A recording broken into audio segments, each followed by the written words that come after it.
€425 million. That is the total market value of Barcelona's midfield in 2024-25. Yes, since the arrival of Hansi Flick, Barca have been working miracles on the pitches of Spain and Europe, leaving many to wonder what exactly the German has done to make them so unstoppable. The first thing everyone talks about is the attacking trio of Lamine Yamal, Raphinha and Robert Lewandowski. Yes, indeed, all three are spectacular, and we really can't highlight one in particular as the most important, because Lamine is 17 and doing things we have never seen a boy of that age do. At the other extreme is Lewandowski. The goal-scoring machine is 36, at an age where he could easily be Yamal's father, and is also amazing, outshining some forwards like Mbappe, Haaland and Kane, who are all in their prime. And then there is Raphinha, who has arguably proved himself the most in the big games, and has truly gone from zero to hero for the Catalan Giants. 2 hat-tricks this season already. There's not a single wide player in the top 5 leagues who's scored 2 hat-tricks this season, except the Brazilian. For his great form, he was even recently awarded the coveted number 10 shirt in his national team. You see, it's hard to pick just one of the 3, but something that's 100% true is that none of them would have performed like that if it wasn't for Barca's midfield depth. Yes, the fans have come a long way since the days when the starting trio in the midfield was Gavi, Busquets and Nico Gonzalez, and that wasn't even so long ago. But now things are much brighter, everyone is more hopeful. There were even talks for La Ligas and Champions Leagues and trebles. Yes, the fans were definitely excited after the glorious victories over Bayern Munich and Real Madrid. Of course, there have been some dips in form, the most recent being the defeat to Real Sociedad, but even in these poor games, Flick has brought back an old Barca tradition, that of relying on the midfield as the number 1 priority in the team, and you'll see why in a minute. Yes, as we said, statistically the 3 up front have been spectacular, scoring a total of 38 goals in 3 months. But the magic becomes reality when you add Pedri, Marc Casado and Dani Olmo into the equation. And even with those 3, who have been the most common starters for Barca, you also have Frenkie de Jong, Gavi, Fermin Lopez, Pablo Torre, as well as Eric Garcia and Andreas Christensen as 2 defenders who have shown their brilliance as push-ahead, deep-lying midfielders. And if that's not enough, we could also mention Marc Bernal, who would have made things even nastier for opponents because the boy is a Busquets regen. Trust me, he would have started every game, but with all those names mentioned, if it wasn't for his terrible injury in August. But the important question that comes to mind is, how exactly has Flick brought in the old tradition that was fundamental to Pep Guardiola's Barcelona? Firstly, when he arrived in the summer, he relied heavily on the 2 marks in the team, Casado and Bernal. Interestingly, in Flick's system, which has become so popular in recent years after his masterclass at Bayern, the only thing the German team was built around was the double pivot of defensive midfielders who complemented each other perfectly in a 4-2-3-1 formation. And those 2 were the big, powerful tackler in Leon Goretzka and the quiet, creative killer in Joshua Kimmich. When Flick arrived at Barcelona, he didn't give away his secret weapon, but in that moment, he also received the help from La Masia, 2 academy graduates who could fill the roles he wanted perfectly. Bernal and Casado were exactly the pair that Hansi Flick fell in love with in a split second. In the first 2 friendlies of the pre-season, against Man City and Real Madrid respectively, Flick deployed Bernal and Casado in a double pivot. It was a decision that raised a lot of questions, but it also sent out a clear message. For Flick, these 2 players, aged 17 and 21 respectively, will be among his most important as long as he remains in charge. 2 players who weren't just unknown to the average fan, no, not even the Barca faithful had heard of them. Only the most die-hard Kules were familiar with Casado, who came on as a substitute in several La Liga games last season. But Bernal, he was completely unknown to the general public. As time went on, however, their form, impact and maturity on the ball improved, with the pair even finishing first and second in most minutes played out of the entire Barca squad in the 4 pre-season friendlies.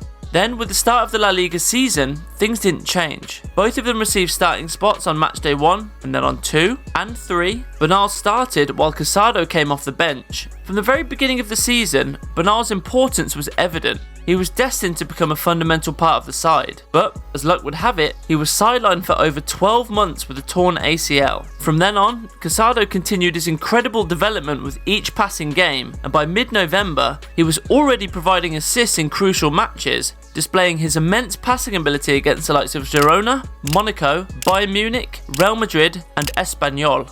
Now, if you need another proof that midfield is Hansi Flick's #1 priority, look no further. In the summer, between the Euros and the start of the new club season, Barca were heavily linked with a move for Nico Williams, the sharp, pacey winger from Athletic Club, who had worked wonders for Spain, including a goal in the final against England. As well as being one of the best young wide players in the world, an area in which Barcelona desperately needed improvement, Williams was available at a reasonable price. He had a release clause of 50 million euros. Last but not least, he was best buddies with Lamine Yamal and Alejandro Balde, so integrating him into the team would have been an easy task. So, yes, all in all, there was a lot of logic to such a move, as even fans and influencers started printing Barca shirts with Williams' name and number 11 on them, which, as you may recall, annoyed Raphinha. Transfer gurus, journalists, and insiders have proclaimed Williams' transfer as complete. Even one of the biggest local and international media outlets,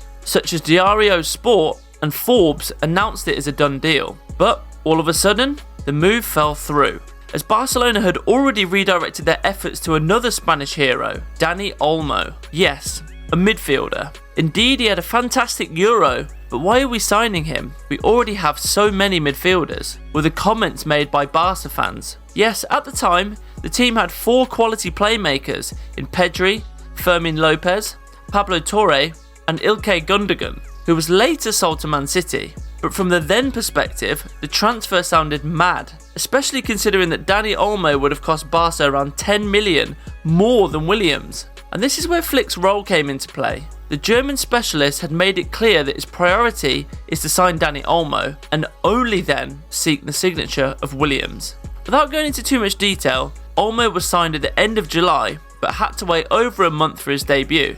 It was a game in which he demonstrated his intriguing qualities, scoring the winner against Rayo Vallecano. Interestingly, for a long time, Barca fans thought Dani Olmo was a player with the kind of skills they already had in Pedri. Yes, on paper, they are both flawless in the final third, but there is a huge difference between them.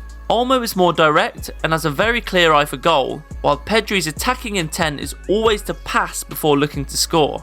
This is also reflected in the goals per minute ratio. Pedri has scored 3 times in almost 1,000 minutes this season, which equates to a goal every 310 minutes, while Olmo is in a different league altogether. The blonde, who definitely made the right decision to dye his hair after the Euros, has scored 5 goals in just 315 minutes in La Liga, which puts him 3rd in the league in terms of goals per 90. He has found the net once every 63 minutes. So far, we've covered the defensive and attacking mids, but what about the interiors? Well, the situation there is a little different to what Barca have been used to in recent years, simply because they have rarely played in a 4-2-3-1 formation. And the key thing about this formation is that unlike a 4-3-3, the interior can play almost on the same line as the attacking midfield. In the ideal scenario, as we've already mentioned, those two are Pedri and Olmo, but often in the case of a rotation, we'll see Casado, for example, as a defensive midfielder, with De Jong or Gavi playing inside, and Pedri or Olmo playing behind Lewandowski. Another key idea behind having so many quality midfielders in one team is to play some of them out wide. Yes, Lamine Yamal and Raphinha are the main players in those areas, but even they deserve a break from time to time. And as we saw against Real Sociedad, Hansi Flick started with 4 midfielders: Casado, Frenkie, Pedri and Fermin Lopez on the right wing. Yes, we saw the result, a 1-0 defeat and only 3 chances created, but the bad result doesn't mean this experiment isn't working. Yes, of course, don't expect masterclasses like Spain in the early 2010s with Iniesta, Xavi, Busquets, Xabi Alonso, Fabregas and Silva all on the pitch at the same time, but this approach from Flick definitely makes sense to be tried out, especially when he has so much talent in only one line in the team. Indeed, Barcelona's midfield depth is crazy to think about. They have midfielders for 3 different teams that could easily be equally competitive. And don't be surprised if, at the end of the season, it's the midline that gets all the credit for their potential triumphs. Now, if you feel that some other department has been seriously neglected in this Barca super team, make sure to express your views in the comment section. Also, thank you for subscribing to the channel and liking the video. Or, if you haven't yet, what are you waiting for? It's completely free, but you get tons of entertaining content every 3 days. Until next time.